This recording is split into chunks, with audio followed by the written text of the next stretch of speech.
May napanood ako dito. Isang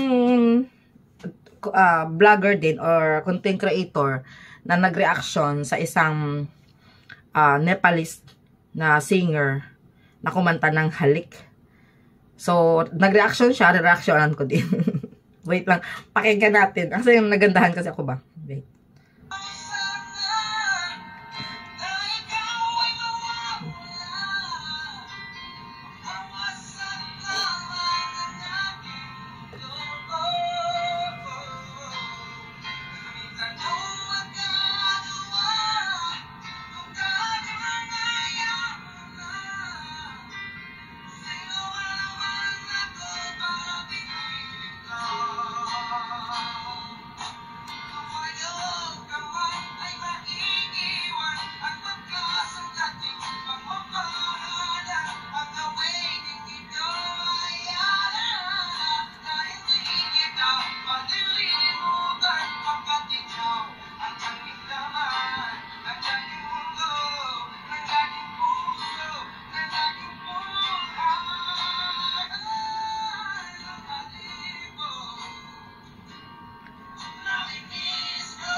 O, diba? Ang ganda. At least, diba, kahit lalaki siya.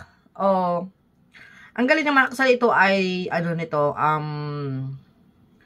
tribute ba nila kay Idol Mercy. Ang galing, no? Dami nagmamahal talaga kaya sa ages, kay Idol Mercy. Kasi, syempre, kilalang kilala talaga sila din. Tapos, basta, nakakatuwa yung gano'n na may ibang lahi ba, na kumanta ng ganito. Eh, syempre, siya ay singer pa, siya po ay isang singer from Nepal. O, diba? Magaling. Hindi ko na pinatapos kasi syempre, full video yan ng isang content creator din. So, yun lang. At pinarinig ko lang talaga sa inyo na kinanta niya yung Halik, which is okay din naman.